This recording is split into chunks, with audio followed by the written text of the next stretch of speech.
सभी सखियों, सहेलियों और सखाओं को रेडियो सखी ममता सिंह का नमस्कार। मंजरी जी, आपको भी हमारा नमस्कार। ममता जी, आपको भी मेरा मुस्कुराता, खिलखिलाता, प्यार भरा नमस्कार। और हमारे और हमारे साथियों को भी, सखियों को भी प्यार भरा नमस्कार। खिलखिलाता हुआ जी, ये जो खिलखिलाता हुआ, मुस्कुराता हुआ नमस्कार आपने किया है, वो जो आपकी सहेली है, उनसे कितने दिन हो गए खिलखिलाता हुआ नमस्कार कहे हुए? वो तो काफी समय हो गया था, लेकिन फिर देखिए हम लोग साथ में आए ही नहीं। लेकिन आज इतने दिनों बाद हमारी वो सखी हमारे सामने आ गई। आपकी जो बाकी सखियां, उनसे कब पिछली बार आपने बात की थी? भाई उनसे तो काफी टाइम हो गया है, मतलब मिले हुए, मुलाकात हुए कम से कम, जो हमारी कॉलेज की कह लीजिए तो करीब हो गया है 5-6 साल। और जो आपकी पक्की सहेली, उनसे मिले हुए कितने दिन हो गए? अभी कल ही तो मिले थे। अच्छा। हमारी रेडियो सखी ममता जी। देखिए इस समय तो आप ही मेरे सामने हमारी सखी हैं प्यारी सी, जिनके साथ हम सुबह से गप्पे मार रहे थे, त्योहार के जश्न मना रहे थे और कुछ कुछ खा पी रहे थे। लेकिन एक बात बताइए, आप चौंक तो गई ना ये सवाल पूछते ही? क्योंकि ममता जी जब आप सवाल पूछते तो चौंक जाते ही हैं। जी, तो दरअसल होता क्या है कि बहुत सारे ऐसे मित्र हैं, ऐसे दोस्त हैं जिनसे हम बहुत लंबे समय तक गायब हो जाते हैं, दूर हो जाते हैं, बिछड़ जाते हैं। और जब बिछड़े हुए दोस्त से मुलाकात होती है, हम तो आपस में मिलते रहते हैं, लेकिन कुछ ऐसे दोस्त होते हैं कॉलेज के समय के, स्कूल के समय में, और कई साल तक मुलाकात नहीं होती, अचानक मिल जाते हैं, तो कैसा खिलखिलाता हुआ जो एहसास होता है ना, वो उसको हम शब्दों में बयां नहीं कर सकते हैं। तो वो कैसा एहसास है, वो उस एहसास को साझा करें हमारे श्रोता विविध भारती के फेसबुक पेज पर। बिल्कुल सही कहा, बहुत सारी यादें उनकी निकल के आएंगी। तो ये हमारा प्यारा सा विषय। और उसके बाद गांव के साप्ताहिक बाजार, आप वहां पर जाते हैं तो क्या क्या जरूरत के सामान खरीदते हैं, वहां पर क्या क्या देखते हैं, तो इन सब की बातों को भी आप साझा कर सकते हैं। आप हमसे नहीं पूछेंगी कि हमने क्या क्या खरीदा? तो वो तो हम पूछेंगे जब हमने तो सवाल इसीलिए पूछे थे कि आप भी हमसे सवाल पूछिए, आपने पूछा ही नहीं हमसे। हमने तो आपसे पहले ही तय कर रखा है ममता जी कि आज हम आपको साप्ताहिक बाजार के पूरे दर्शन कराने वाले हैं, तो आप कराएंगी अपनी तरह से, हम अपनी तरह से। देखिए ये तो सच बात है कि गांव के साप्ताहिक बाजार जो होते हैं, वहाँ जब हम जो बचपन का बाजार होता था, वहाँ पे सब कुछ मिलता था। वो एक तरह का मेला होता था, हम लोग बाजार को मेला ही कहते थे। कहाँ जा रहे हो? तो मेला देखने जा रहे हैं। हालांकि मेला अलग होता है, बाजार अलग होता है। तो उस बाजार में बहुत कुछ एक साथ चीज मिलती है, खिलौने भी मिल जाते थे, सब्जियां भी, फल भी, और दाल चावल राशन जो कुछ भी है सब कुछ एक साथ मिल जाता है। तो इसकी बात हम करेंगे ना अभी। और उसकी शुद्धता और गुणवत्ता जो होती है सबसे सही होती है, उसमें मिलावट नहीं होती। हालांकि आजकल गांव में भी ये सब होने लगा है। तो हमारे श्रोता बताएं कि उनका क्या अनुभव है गांव के साप्ताहिक बाजार का। और जब बाजार जा रहे हैं तो वहां से कुछ दालें लेकर आएंगे और कुछ दालों से बनाएंगे व्यंजन। खिलाएंगे कि बनाएंगे? खिलाएंगे। आपको तो मतलब अगर हम आपके सामने कह दें कि हम बनाएंगे तो आप कहने ही वाली, तुम कब खिला रही हो? तो भाई खिलाएंगे, पक्का खिलाएंगे, बिल्कुल, है ना। तो हमारे साथी लिखकर, सखियां लिखकर भेजेंगे कि क्या क्या व्यंजन दाल से वो बनाती हैं। और आज एक विशेष दिवस है, विश्व दृश्य श्रव्य विरासत दिवस। इसके बारे में भी हम बहुत सारी बातें करेंगे, चर्चा करेंगे। और एक त्योहार जो बहुत ही मशहूर है, और वो है खास तौर से बिहार और उत्तर प्रदेश में मनाया जाता है। हालांकि अब ये बहुत अपने देश के सभी प्रांतों में मनाया जाने लगा है, कुछ कुछ जगहों पे छोड़कर। तो ये छठ पर्व है। छठ पर्व बड़े ही उत्साह और उमंग के साथ मनाया जाता है। खास बात यह है कि ये त्योहार अभी स्त्रियों के लिए ही है। स्त्रियां भी सूर्य की आराधना करती है। नहीं तो अभी तक हर त्योहार में पुरुष को एक महानता का महान बना के उसकी पूजा की जाती थी। तो यहाँ पर स्त्रियां सूर्य को अर्घ्य देती हैं और 4 दिन व्रत उपवास रखती हैं। तो तब का भी प्रतीक है ये कि कितनी तपस्या आप कर सकती हैं, आपको अपने शरीर पर कितना नियंत्रण है कि कैसे आप रह सकती हैं। और बड़े भव्य आयोजन होता है इसमें, खास तौर से जो ठेकुआ बनता है। हम सोच रहे थे ये मुद्दा अभी आया नहीं ममता जी का। तो ममता जी, ठेकुआ तो सच में उसकी रेसिपी भी बहुत मजेदार और बनता भी बहुत टेस्टी है। और आज के दिन जो वो भी बना के खिलाएंगे? बिल्कुल बस बहुत इंतजार करना पड़ेगा। नहीं, हम बना के खिलाएंगे आपको पक्का। और देखिए, हमारी जो सखियां हैं इस त्योहार के दिन, जो बहनें हैं, भाभियां वगैरह, जो भी कई परिवार की महिलाएं हैं, वो सब एक साथ जब बैठ के त्योहार में चीजें बनाती हैं, भोग की चीजें बनाती हैं, ठेकुआ बनाती हैं, तो जो एकता का जो कहते हैं, परिवार में एकता की मिसाल देखने को मिलती है। इन पर्व के माध्यम से हम बहुत चीजें देखते हैं कि सब साथ में बैठ के जिसको जो आता है सब मदद करती है, तो त्योहार की रौनक दुगनी हो जाती है। और हमारे एक साथी भी लिखते हैं कि छठ पर्व लाए आपके जीवन में सुख समृद्धि, सूर्य देव की कृपा से हो सभी मनोकामनाएं पूरी, परिवार में बनी रहे खुशियों की बहार, आप सभी को छठ पूजा की शुभकामनाएं। और छठ पूजा पर छठ के बहुत सारे गीत गाए हैं शारदा सिन्हा ने, तो शारदा सिन्हा के स्वर में ही ये भक्ति रचना हम सुनते हैं जी। खास तौर से शारदा सिन्हा, छठ गीतों के लिए जब बात होती है तो उनका नाम सबसे पहले नंबर पर आता है। वैसे तो उन्होंने फिल्मी गाने भी गाए, लेकिन छठ गीत बहुत ज्यादा गाए। एक गाना सुनते हैं यहाँ पर। जगदम्बा घर में दियरा बार वैनी है, जग तारण घर में दियरा बार वैनी है, जगदम्बा घर में दियरा बार वैनी है, जग तारण घर में दियरा।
शारदा सिन्हा के स्वर में ये भक्ति रचना हमने सुनी। और हमने पहले भी, गाने से पहले भी कहा कि छठ पूजा जब होती है तो शारदा सिन्हा का नाम सबसे पहले आता है। उनके स्वर में ये रचना सुनवाई और उनके स्वर को इस समय सुनकर हमें लगता है उनके बहुत सारे चाहने वालों को बड़ी खुशी मिली होगी। बिल्कुल, बहुत अच्छा लगता है जब ऐसे गीत वो हम लोग सुनते हैं और आज के दिन में खासकर तो भक्ति में डूब ही जाते हैं। और ममता जी, आज हम लोग बात करने वाले हैं world day for audio visual heritage के बारे में, विश्व दृश्य श्रव्य विरासत दिवस के बारे में। तो जानकारी देना जरूरी है श्रोताओं को। विश्व दृश्य श्रव्य विरासत दिवस हर बरस 27 अक्टूबर को मनाया जाता है और आज है 27 अक्टूबर। इस स्मारक दिवस को यूनेस्को ने 2025 में 2005 में रिकॉर्ड किए गए ध्वनि और दृश्य श्रव्य दस्तावेज, जो कि फिल्म, ध्वनि और वीडियो रिकॉर्डिंग होती है, रेडियो, टेलीविजन, इसके अंतर्गत सभी आते हैं, के महत्व को समझा और इसके संकलन के लिए सोचा। तो इसके संकलन के लिए जागरूक बनाने की कोशिश है आज के दिन को जो मनाना। बिल्कुल। और कई देशों में कार्यक्रम भी आयोजित किए जाते हैं ममता जी, और जिनका आयोजन राष्ट्रीय और क्षेत्रीय ध्वनि और फिल्म अभिलेखागार, प्रसारकों, संग्रहालयों और पुस्तकालयों और प्रमुख दृश्य श्रव्य संघों द्वारा किया जाता है, जिनमें association of moving image archivists, international council on archives, international association of sound and audio visual archives और international federation of film archives शामिल हैं। और हमारी एक श्रोता की टिप्पणी भी आई है मंजरी जी। इन्होंने लिखा है कि ये दिवस उन दृश्य श्रव्य संरक्षण पेशेवरों और संस्थानों को सम्मानित करता है जो भविष्य की पीढ़ियों के लिए इस विरासत को सुरक्षित रखने में मदद करते हैं। इसका उद्देश्य लोगों को दृश्य श्रव्य सामग्री के महत्व के बारे में बताना और जागरूक करना है, क्योंकि ये सामग्री राष्ट्र, समुदाय, समूह और व्यक्तियों की सांस्कृतिक पहचान का एक अभिन्न अंग है। ये एक स्मरणोत्सव है जो दृश्य श्रव्य स्रोतों के संग्रह, संरक्षण के महत्व को याद दिलाता है। आप देखिए ना, यहाँ विविध भारती में ही कितना बड़ा खजाना है यहाँ, तो कहना चाहिए कितनी बड़ी विराट लाइब्रेरी है जहाँ पर सब कुछ संजो कर, सहेज कर रखा हुआ है, जबकि सब कुछ डिजिटाइज हो चुका है। उसके बावजूद जो हमारे पास पुरानी मशीन, पुरानी रिकॉर्डिंग और पुराने टेप, पुरानी लाइब्रेरी में सब कुछ संग्रहित है। बिल्कुल। और ऐसे हैं ममता जी, कुछ विविध भारती में जैसे जब हम आए जुड़े तो हमने ऐसे ऐसे इंटरव्यू सुने जो जिनको हमने कभी देखा नहीं, जिनके बारे में जाना नहीं। तो इस तकनीकी के माध्यम से हम जो संकलन किया गया है, संजोया गया है, आज हम उनको सुन सकते हैं। और आज के दिन की बात करें तो ये दिन दृश्य श्रव्य दस्तावेजों की अमूल्य विरासत को सामने लाता है और विश्व भर के जीवन और संस्कृतियों की कहानियों को बतलाता है। इस दिवस का उद्देश्य दुनिया भर के लोगों को भावी पीढ़ियों के लिए मूल्यवान दृश्य श्रव्य संसाधनों के संरक्षण और सुरक्षा के प्रति जागरूक करना है। डिजिटलीकरण के इस युग में कोई, विशेषकर युवा पीढ़ी, जीवन के लगभग सभी महत्वपूर्ण पहलुओं में डिजिटल हो रही है। देखा जाए तो सब जगह कंप्यूटर पर ही सारी चीज़ें आ गई हैं और सब सीख रहे हैं और उसको देख भी रहे हैं, सुन भी रहे हैं। देखिए ना, हमारे श्रोता भी शामिल हैं इस बात में। एक श्रोता ने लिखा है कि ये दिवस इसलिए मनाया जाता है कि जो रिकॉर्ड किए हुए दृश्य श्रव्य माध्यम है उनके महत्व के प्रति जागरूक करना, और ये हमारी संस्कृति की राष्ट्रीय पहचान भी होते हैं। इसी कारण विश्व शब्द स्थल और विरासत दिवस मनाया जाता है। बिल्कुल। और इस बात को ध्यान में रखते हुए विश्व दृश्य श्रव्य विरासत दिवस हमें याद दिलाता है कि भले ही हम आगे बढ़ सकते हैं, लेकिन अपनी विरासत को आगे ले जाना और ये सुनिश्चित करना महत्वपूर्ण है कि ये कहीं खो ना जाए। और ये दिन जो है इस ओर भी इंगित करता है, ये इस बात के लिए भी ध्यान दिलाता है कि प्राकृतिक आपदा जब आती है, प्राकृतिक आपदाओं और संघर्षों से इन धरोहरों को बचाने की जरूरत है। तो इस पर भी हमारा ध्यान खींचता है ये दिन। जी। और इस वर्ष की जो थीम है, आपदाओं और संघर्षों के खतरे में पड़ी विरासत, ये इस वर्ष की थीम है। तो इस धरोहर को बचाने की आवश्यकता सभी को है और सभी का सहयोग इसमें बहुत मायने रखता है। और अब एक गाना सुनते हैं, फिर और बातें करते हैं।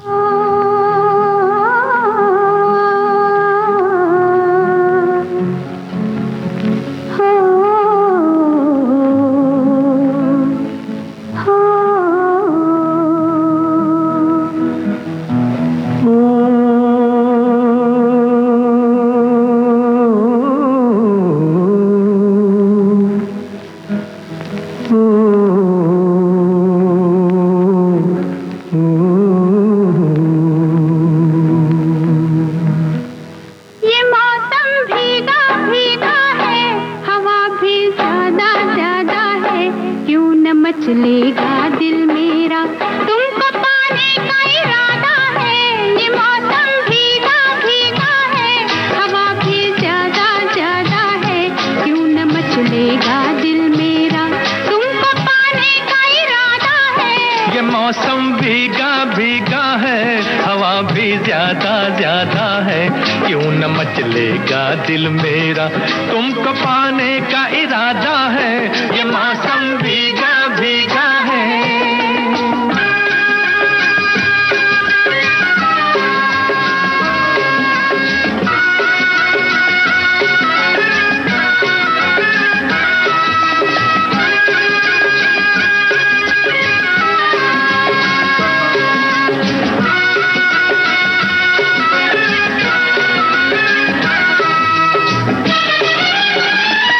इजाजत हो तो मेरे सरकार के पहलू में आ जाऊं, इजाजत हो तो मेरे दिलदार के दिल में समा जाऊं।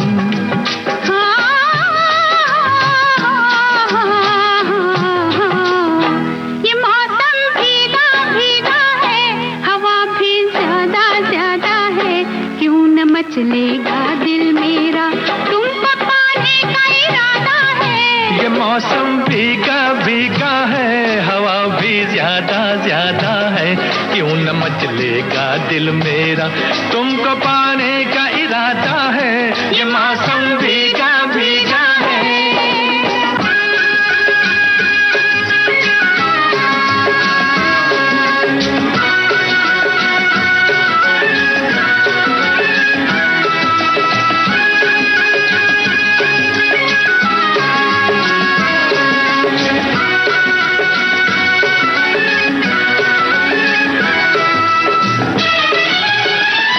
शर्म को छोड़ दो मेरे जाना, गले से तुम भी मिल जाओ, ये पर्दा तोड़ दो मेरे जाना, मेरी सांसों में घुल जाओ।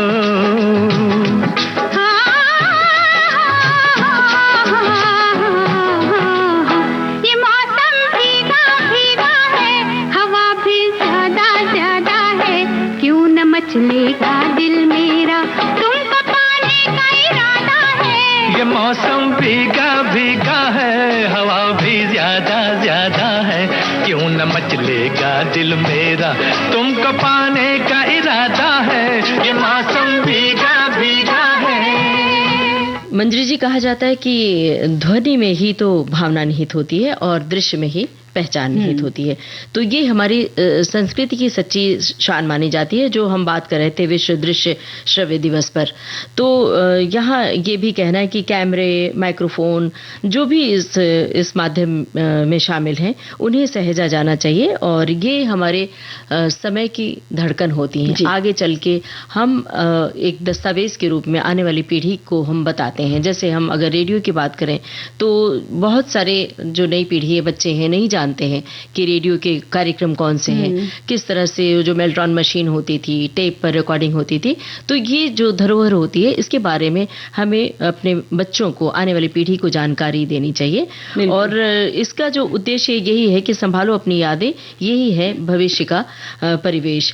और क्योंकि जब बोलती हैं आवाजें और चलते हैं चित्र, तो तब इतिहास बनता है अमर, सजीव और चित्रित। तो इसलिए इन धरोहरों को संभालना और सहेजना बहुत जरूरी है। बिल्कुल, सहेजना बहुत जरूरी है। और ममता जी, ऐसे ही हमारे मित्र होते हैं जिनकी दोस्ती को समझना और लंबे समय तक लेके चलना, जीवन पर्यंत तक लेके चलना, सहेजना, संभालना भी इन रिश्तों में बहुत मायने रखता है।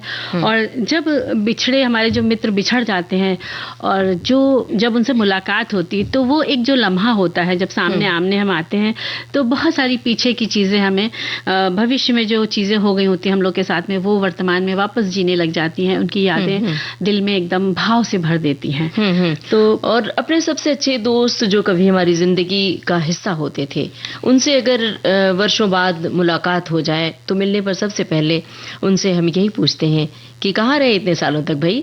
फिर जिज्ञासा होती है कि आजकल किस शहर में हैं, क्या कर रहे हैं, परिवार कैसा है, बच्चे कैसे हैं, अम्मा बाबूजी कैसे हैं। एक बार में इतने सारे सवाल होते हैं कि सवाल के जवाब एक एक करके देना पड़ता है। और ये सिर्फ हम नहीं पूछते हैं, सामने वाला भी हमसे पूछता है। सही बात है, दोनों मिलते तो यही, आपने बिल्कुल सही कहा, ऐसे ही प्रश्न निकल कर आते हैं। और जिंदगी की जो रौनकें होती हैं वो दोस्तों से ही होती हैं। और कुछ दोस्तों की लिस्ट लिस्ट बड़ी लंबी होती है, लेकिन उसमें से कोई सच्चा दोस्त होता है तो कोई नहीं होता है। कुछ काम निकलने के बाद रास्ता बदल लेते हैं, तो कुछ इतने आगे निकल जाते हैं कि नए दोस्त बन जाते हैं कि पुराने दोस्तों के लिए उनके पास समय ही नहीं होता है। वहीं कुछ दोस्त ऐसे भी होते हैं ममता जी, जो हर सुख दुख में हमेशा साथ निभाते हैं और आपकी एकदम ढाल बनकर खड़े हो जाते हैं। सही कह रही हैं आप।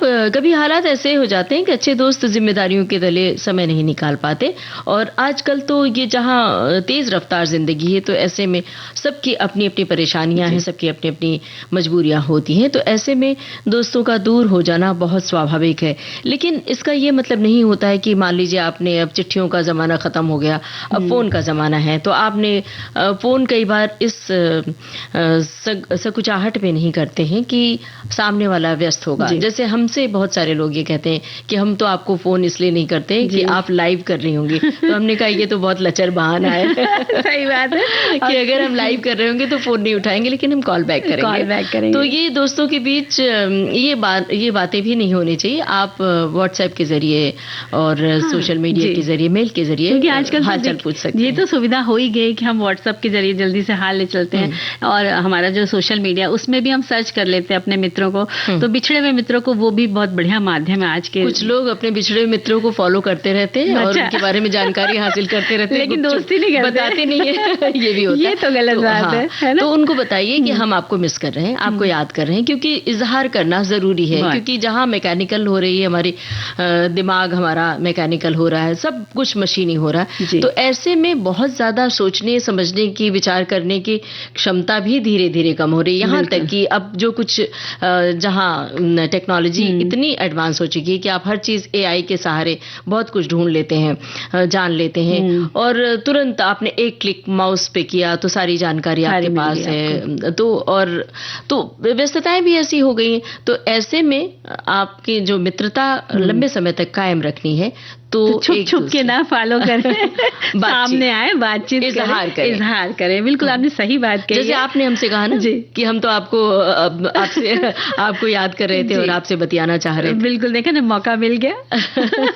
तो कभी कभी ऐसे हालात हो जाते हैं ममता जी कि जो अच्छे दोस्त होते हैं वो जिम्मेदारियों के तले ऐसे दब जाते हैं कि उन्हें समय ही नहीं निकाल पाते हैं, और दोस्तों से वो अपने दूर हो जाते हैं। कहना चाहिए समय का एक ऐसा चक्र होता है, और ऐसा नहीं कि वो याद नहीं करते, बस बिछड़ने का समय कई वर्षों तक खिंच जाता है।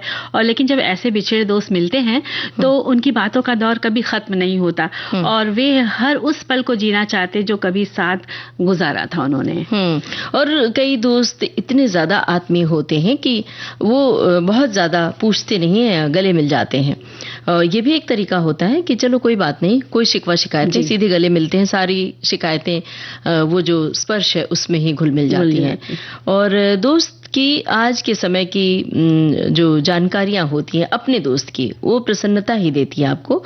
कई दोस्त पुरानी यादों को दोहराते हैं और उस बारे में अपने विचार और आपके विचार बांटने का प्रयास करते हैं, सुख दुख बांटते हैं। और भले सुख या खुशी के लम्हात को न शेयर करें, साझा करें, लेकिन दुख की घड़ी आप साझा करते हैं तो आपका दुख हल्का हो जाता है।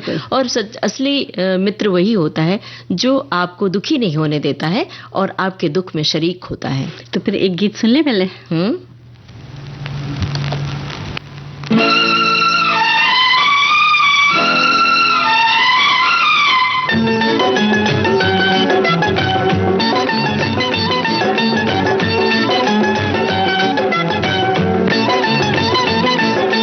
कोई जब राह न पाए मेरे संग आए, के पग पग दीप जलाए,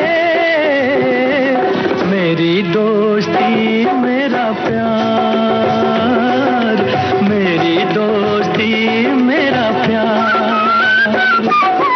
कोई जब राह न पाए मेरे संग आए, के पग पग दीप जलाए, मेरी दोस्ती मेरा प्यार, मेरी दोस्ती मेरा प्यार।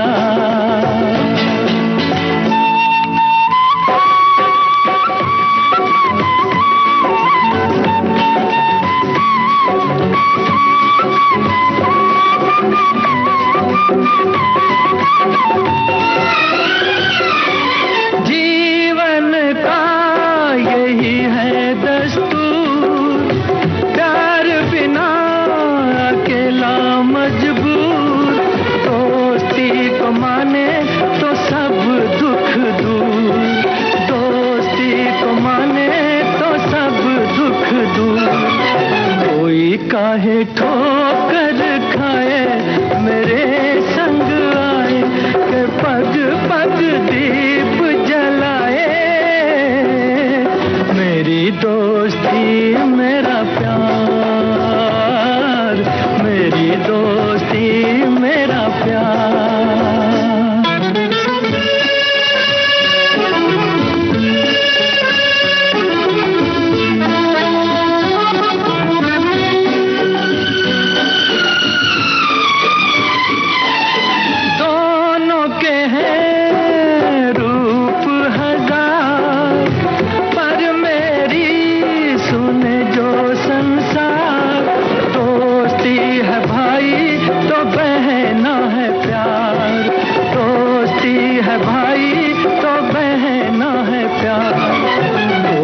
मत नैन चुराए मेरे संग आए के पग पग दीप जलाए।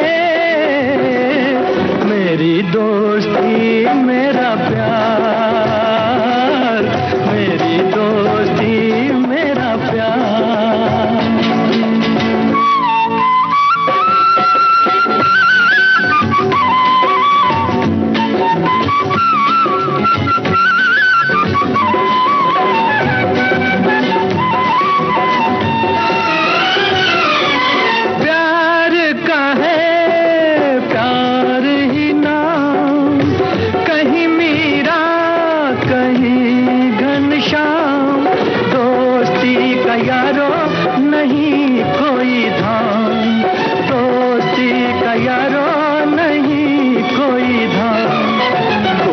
कहीं दूर न जाए मेरे संग आए के पग पग दीप जलाए। मेरी दोस्ती मेरा प्यार, मेरी दोस्ती मेरा प्यार। कोई जब राह न पाए मेरे संग आए के पग पग दीप जलाए। मेरी दोस्ती मेरा प्यार, मेरी दोस्ती मेरा प्यार। मेरी दोस्ती मेरा प्यार, ये तो फिल्म ही दोस्ती की थी, दोस्ती की ही कहानी कहती है और सच्चे मित्र की कहानी थी। और आजकल इस जमाने में सच्चे मित्र होना मिलना बहुत मुश्किल है। अगर आपके पास सच्चा मित्र है तो आप बहुत समृद्ध हैं, बहुत रिच और बहुत धनी व्यक्ति हैं। एक श्रोता की टिप्पणी आई है, लिखा है कि मैं अपनी दोस्ती के बारे में आपको बताना चाहूंगी। मेरे कई दोस्त बहुत अच्छे हैं जो फ्रेंड्स मेरे रहे कॉलेज के जमाने से आज तक, मतलब 28-30 साल हो गए। हम लोगों की दोस्ती पर बरकरार है और हम सभी परिवार जैसे हैं। मैं जब भी अपने मायके जाती हूँ भोपाल तो मिलती हूँ, या वो लोग यहाँ से सागर से क्रॉस करते हैं तो भी मिलते हैं। बहुत अच्छी फ्रेंड सर्कल है हमारा। लड़कियां हैं, लड़के हैं, उनकी फैमिली है, अनेक उनके मम्मी पापा हैं और उनके जो भी रिश्तेदार मेरे शहर में, जब भी वो आते हैं तो मुझे मिलते हैं। मैं दोस्ती के मामले में बहुत भाग्यशाली हूँ। क्या बात है भाई, मुबारकबाद। बिल्कुल। और हमारे एक साथी लिखते हैं कि स्कूल कॉलेज से निकलने के बाद में बहुत सी सहेलियां थी जिससे बहुत समय तक पत्रों का आदान प्रदान होता रहता था, लेकिन फिर बाद में भी मैं भी अपनी शादी के बाद में गृहस्थी और बच्चों में व्यस्त हो गई और वे लोग भी।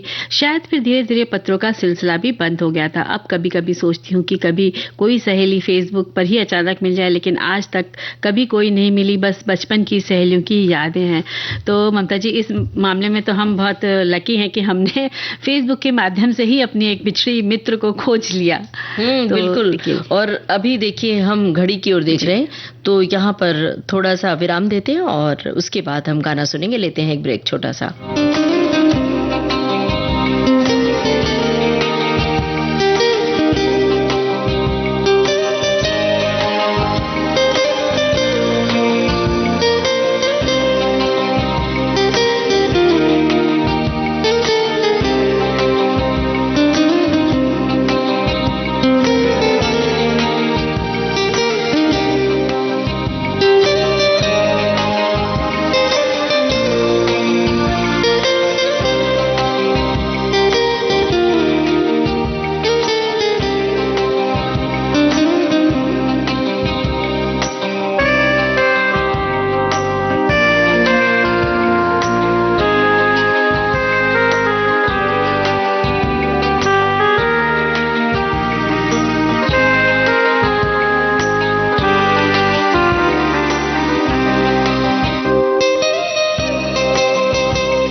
भारती पर आपके चहेते कार्यक्रम हेलो फरमाइश में हो रहा है एक बड़ा बदलाव।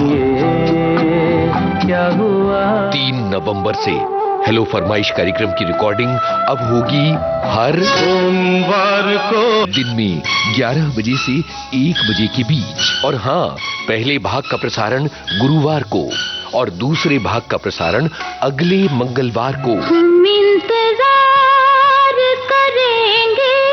फोन नंबर आपको बता दें 022 400 24662 यानी 022 400 24662।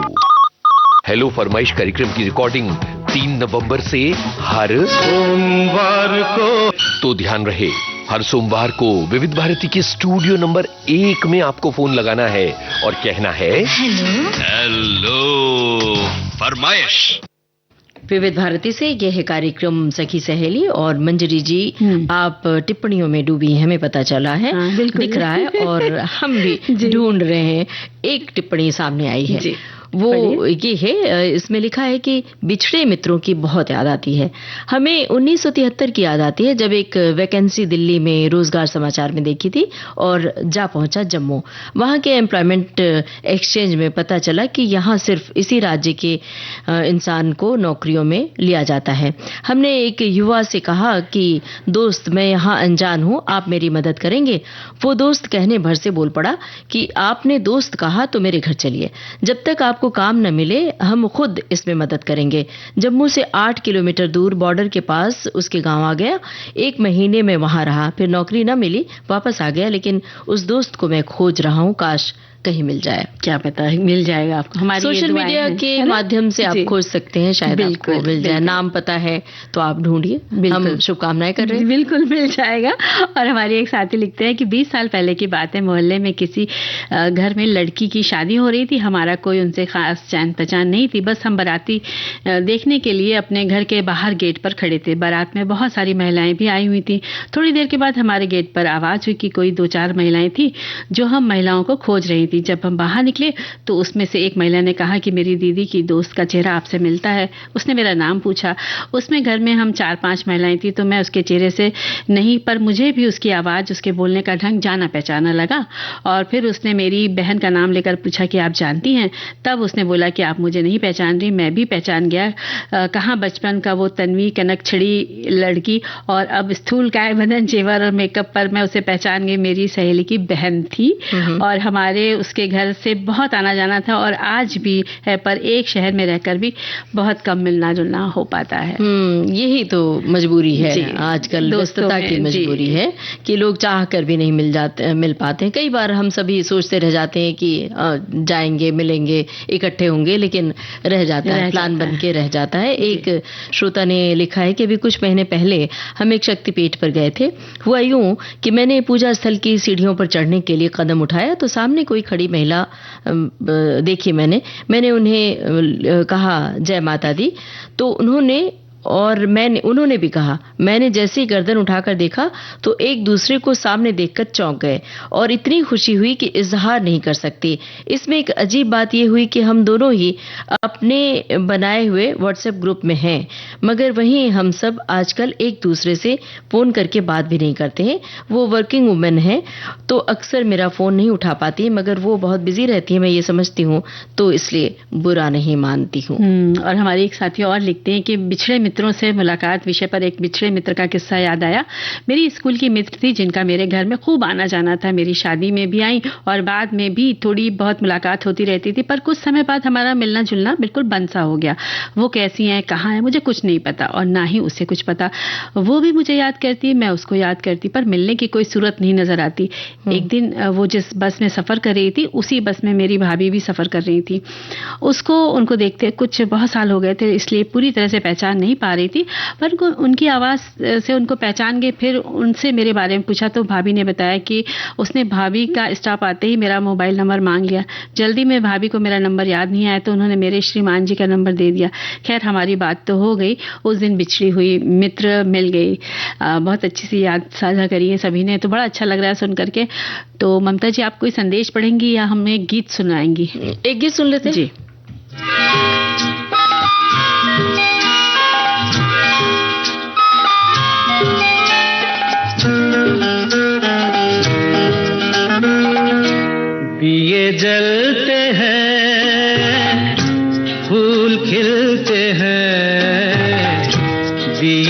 जलते हैं, फूल खिलते हैं, बड़ी मुश्किल से मगर दुनिया में दोस्त मिलते हैं, दिए जलते हैं।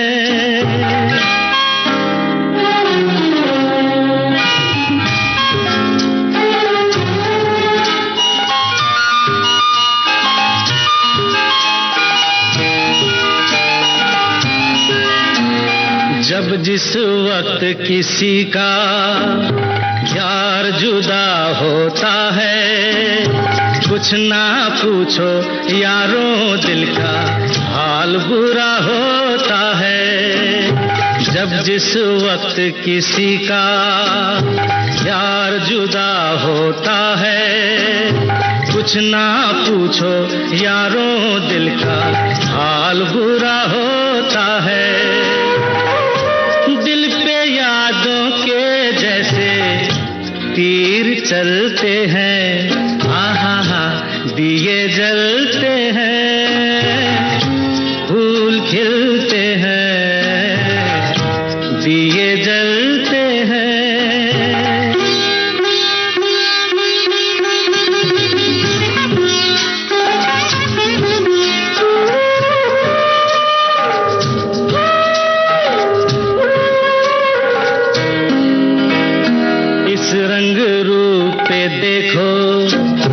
हरगिज़ नाज न करना, जान भी मांगे यार तो दे देना, नाराज न करना। रंग उड़ जाते हैं, धूप ढलते हैं, दिए जलते हैं, फूल खिलते हैं, दिए जलते हैं।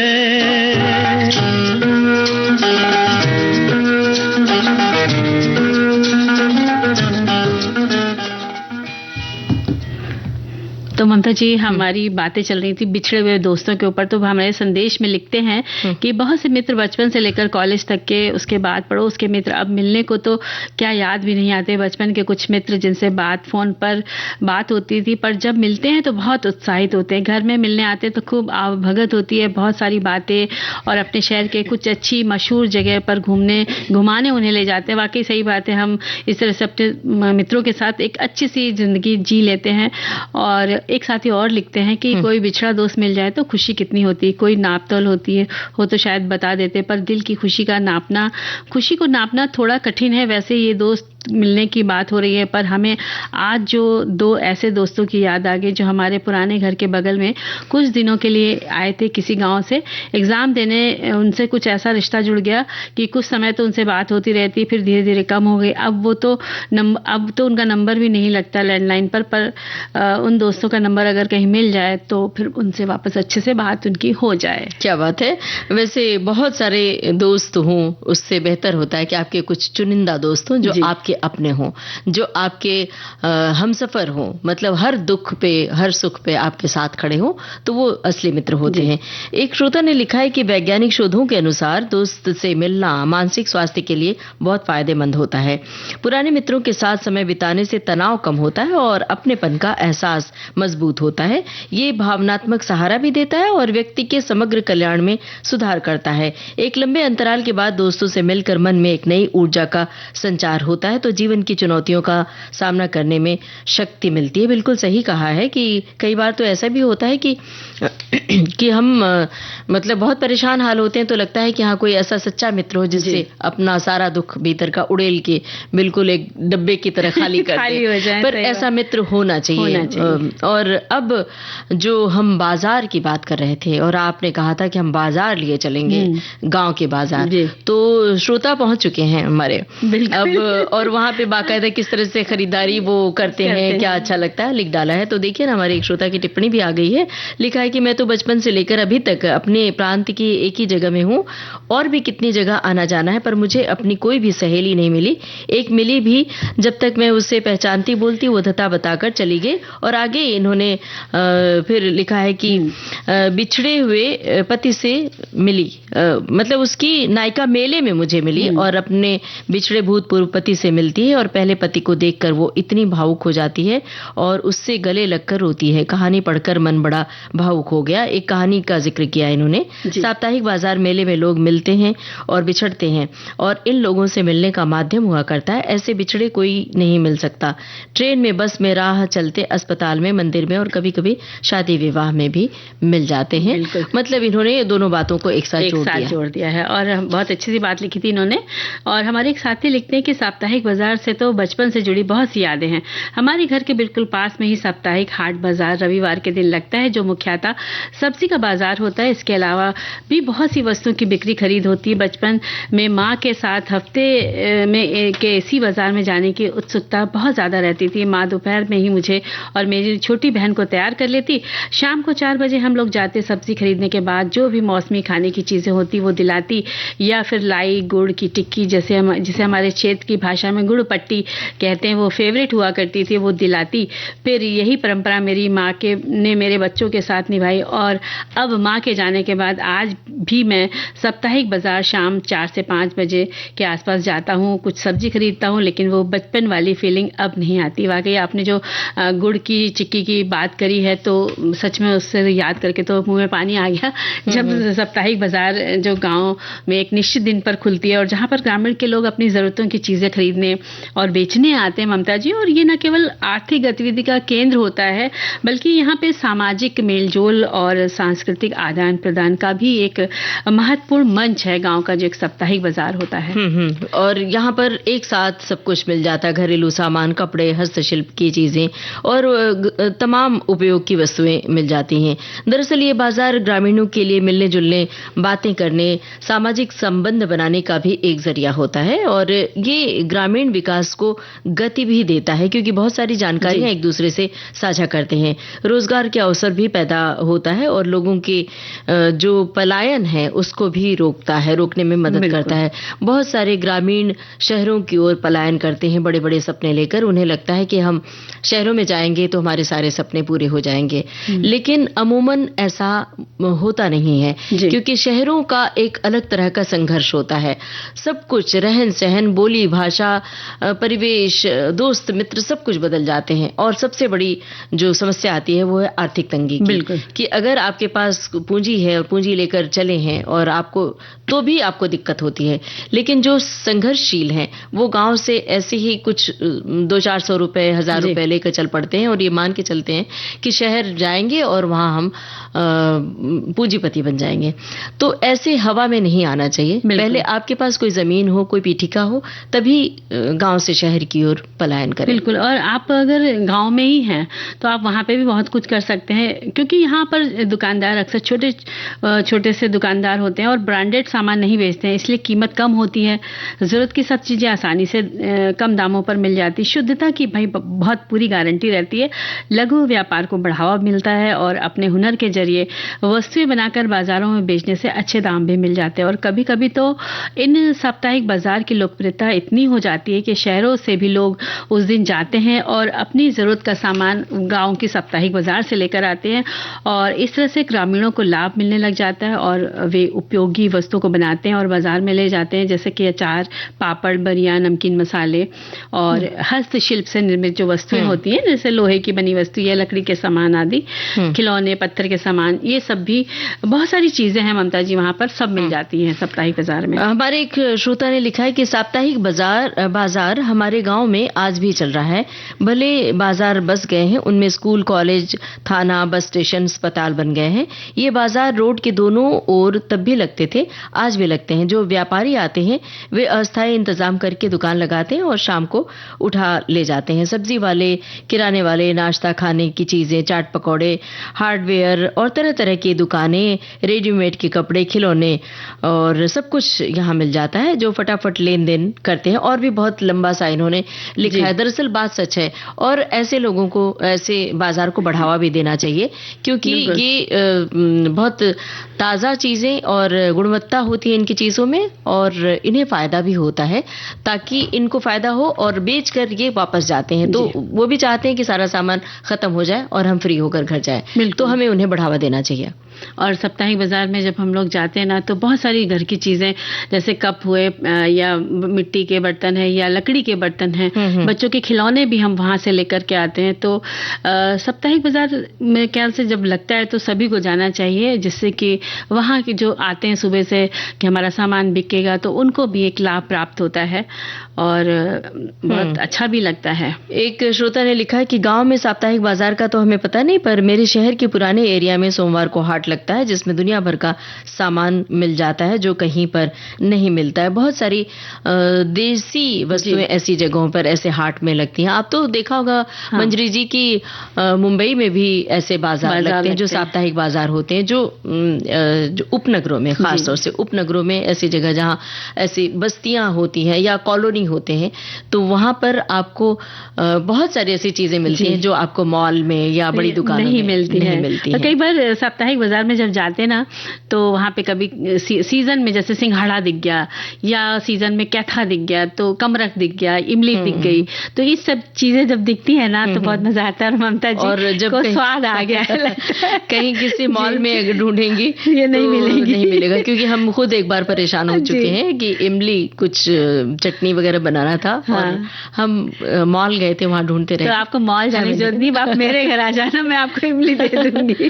ठीक है जी बिल्कुल। और एक श्रोता ने और लिखा है कि नेशनल हाईवे जीटी रोड पर आज भी तरह तरह के बाजार बहुत लगते हैं, उनकी बड़ा नाम है। और ऐसे बहुत सारे श्रोताओं ने लिखा है कि बाजार के बारे में। हमारी एक सखी है जिन्होंने लिखा है कि हमारा घर भी ग्रामीण क्षेत्र में आता है, हर शुक्रवार यहाँ बाजार लगता है, आसपास के किसान सब्जी लेकर आते हैं, कुछ और भी हैं जरूरतों का सामान ले आते हैं।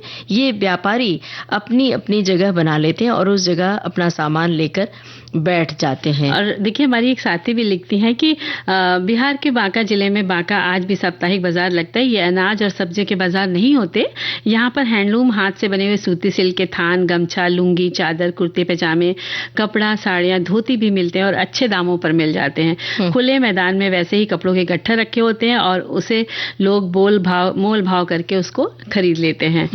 कुछ इसी तरह की बात हमारी एक सखी ने भी लिखी है कि वैसे तो मैं शहर में रहती हूँ, पर कभी कभी हम लोग आसपास के गांवों के साप्ताहिक बाजार में जरूर जाते हैं। बहुत तरह की चीजें देखने को मिल जाती हैं जो शहरों में नहीं मिलती। मंजरी जी आप बताइए, जो लोहे के बर्तन होते हैं, लोहे की कढ़ाई या लोहे का तवा, तो आप तो वो जो बेलन और खास तरह के पत्थर का जो पत्थर का सिल है या पत्थर का चकला है और जो सिलबट्टा तो आपको कहीं नहीं मिलेगा, सिर्फ जो ग्रामीण चीजें मिलती है वहीं मिलेगा। खास वो जो ओखली टाइप की चीज होती है ना पीसने के लिए, वो चीज भी बहुत वहां मिल जाती है। तो अभी तो मुझे तो सिलबट्टे की चाह है, तो देखते हैं छोटा सा सिलबट्टा मिल गया साप्ताहिक बाजार में तो जरूर लेंगे। तो ऐसे ही लोहे की जो कढ़ाई होती है, लोहे का तवा होता है, वो ढूंढते रहते हैं, मिलता नहीं। लकड़ी के बहुत सारे सामान होते हैं जो हमें अमूमन बड़ी दुकानों पर नहीं मिलता है। तो ऐसे जो ये ग्रामीण बाजार लगते हैं उनको हमें बढ़ावा देना चाहिए, अपना भी फायदा होता है, उनका भी फायदा होता है। और इस समय हमारा गीतों का फायदा होगा हमारे लिए। सुनते हैं गाना।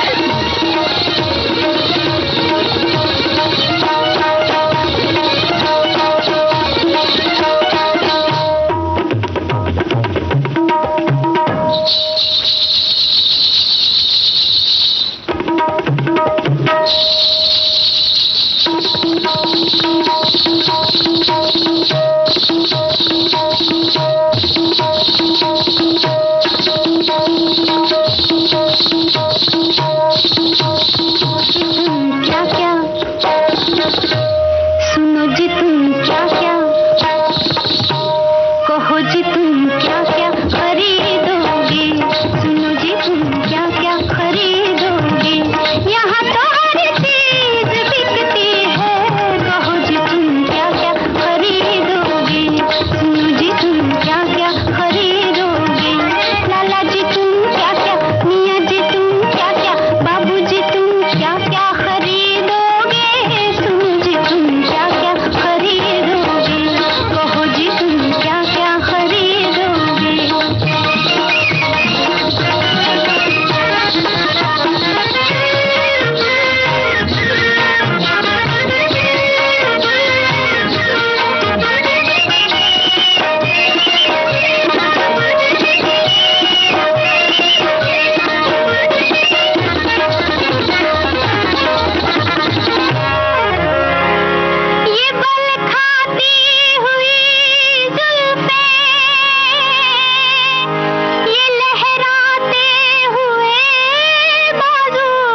तो ममता जी, अब हमारी सखियों ने व्यंजन लिखकर भेजे। तो हमारी एक सखी लिखती है कि मिक्स दाल की कचरी, चने की दाल की कचरी, एक बिहारी लोकप्रिय स्नैक जो दोपहर में 2-3 बजे के बाद मिलती है, जिसे तीखी चटनी या आलू चने की सब्जी के साथ इसको खाया जाता है। मिक्स दाल या चने की दाल को भिगो दें, इसमें इसे मोटा दरदरा पीस लें, इसमें नमक, बारीक कटी हरी मिर्च, अजवाइन, कलौंजी, हल्दी मिलाकर इसकी बढ़िया तल लें। गरम गरम चटनी के साथ खाएं, बहुत अच्छी लगती है।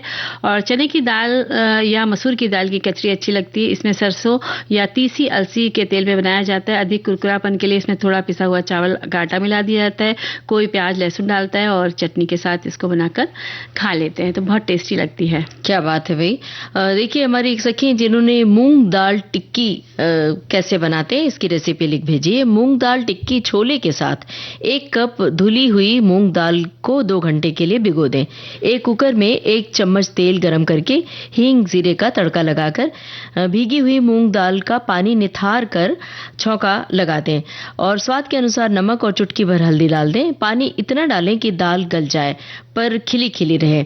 एक अलग बर्तन में 4 ब्रेड का चूरा, 1 महीन प्याज कतरा हुआ और हरा धनिया, अदरक, हरी मिर्च और सभी सूखे मसाले मिला दें।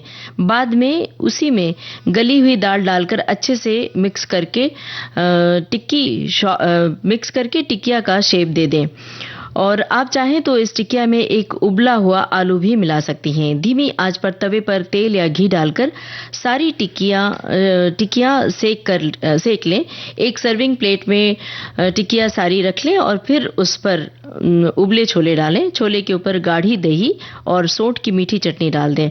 ऊपर से भुना हुआ जीरा, चाट मसाला और हरा धनिया डालकर सर्व करें। ये तो बस ऐसे लग रहा है कि आज ही इसे बनाकर आजमा जाए। देखिए, हमारी सखी ने भेजा है मूंग की दाल का हलवा।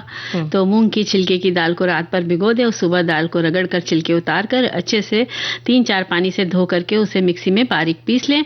कढ़ाई में देशी घी डालें और गीली दाल को मध्यम आंच पर कढ़ाई में तब तक सेके जब तक पूरी दाल ऊपर तक ना आ जाए, भुरभुरी से हो जाए। उसमें दूध डालें। सूखने के पर जब दूध उसका सूख जाए तो उसमें शक्कर डाल के मिलाएं और उसमें ड्राई फ्रूट जो आपके पास उपलब्ध हो वो डालें और अच्छी तरह से जब तेल छूटने लग जाए तो ये आपका हलवा तैयार हो जाएगा। आप इसे आराम से खाएं, खिलाएं। और अब गाना सुनिए ये।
अपना बनाने को पंच करे देखो तिनके जमारे और तेरा गाँव बड़ा प्यारा मैं तो गया मारा आके यहाँ रे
पर रूप तेरा सादा, चंद्रमा जो आधा आधा जवारे। भाई गांव तो बड़ा प्यारा लगता ही है, बहुत अच्छा लगता है। लेकिन अब गांव की ओर घूमने का वक्त नहीं है। मतलब आज जो हमने विषय दिया था अब घड़ी की ओर देखिए, बिल्कुल वक्त नहीं कि बोले बतियाएं या गाना सुनाए। तो लेते हैं सखियों और सखाओं से इजाजत। आप सभी को ममता सिंह और मंजरी वर्मा का नमस्कार।